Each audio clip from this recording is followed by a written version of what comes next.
into Good Morning Arkansas. Today we have Leslie McNally, dietitian with CHI, St. Vincent Diabetes and Endocrinology Clinic, joining us today to talk about something, I don't know if you've heard of it before, I didn't until she was explaining it here at the break, visceral fat. We've heard of fat, of course, Leslie. I mean, something that most of us all have, unless you are one of those like perfect bodybuilders. But visceral fat is something very specific, something that you guys try to preach about and really target and help people eliminate along the way. What is it exactly? It's belly fat.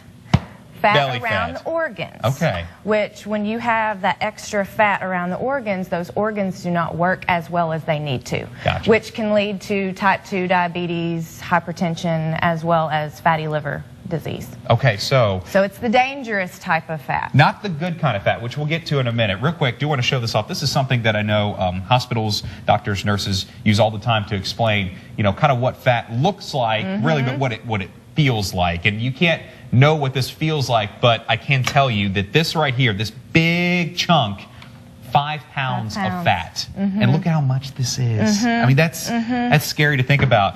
This 5 pounds carrying this around would not be fun, right? And this is something that I know people are trying to eliminate. Belly fat is the #1 thing. People look at themselves in the mirror, they turn sideways, and they go, how do I get rid of this? And there are actually ways to combat that with food.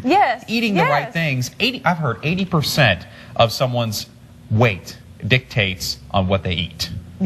Activity is important too. No doubt. But food is your fuel. You are what you eat. I mean, that's the backbone of it all, really. Okay. And that's something you guys try to preach over there. You can't just exercise to help you lose weight or lose belly fat. You have to eat healthy as well. Yeah, can't eat donuts and exercise and expect to gain anything out of it. So I know you brought some examples in today to talk about. Okay, so let's break down a couple of these things. These are all good over here. We're going to put the bad thing on this side, the fat. How can we combat using some of these foods and some of these soluble fibers too? I know that's something that's very important. There's some new studies out showing us that soluble fiber, increasing our soluble fiber intake, can help reduce visceral fat.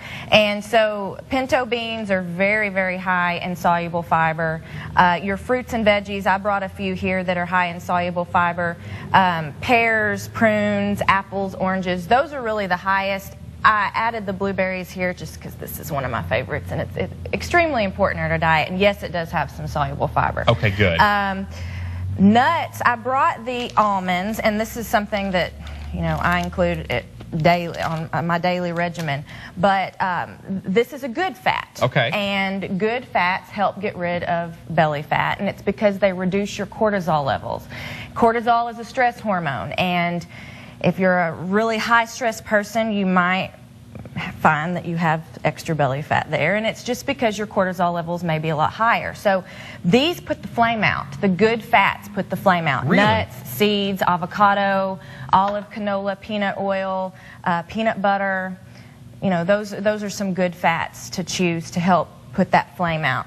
I also included in here some Greek yogurt, just regular yogurt, and some extra protein here, because there's also some studies showing that a little bit extra protein, especially from dairy, along with that physical activity, can help reduce that visceral fat. And you need the physical activity in there to increase your muscle mass.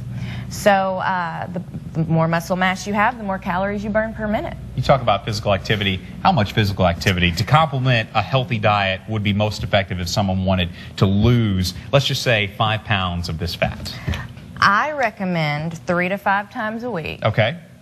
30 minutes to 60 minutes. So at least 30 minutes. Right. Okay. And I also recommend to my patients to have that cardio as well as a little bit of weightlifting in there. Okay.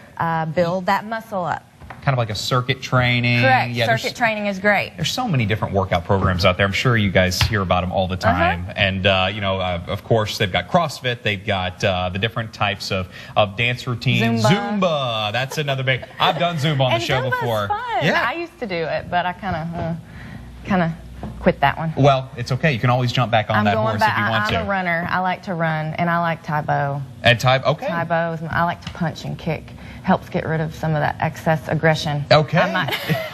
And stress, It's a maybe, stress right? reliever. Yeah, it's a stress reliever. And this is, this has been a time of the year, holiday season, etc., and first of the year where the stress relief is important for a lot of folks out there. Okay, so do want to tell everybody you can always contact Leslie and the fine folks over there at CHI St. Vincent. Make sure you contact the Diabetes and Endocrinology Clinic if you have any questions. They'll be happy to help you out. And Leslie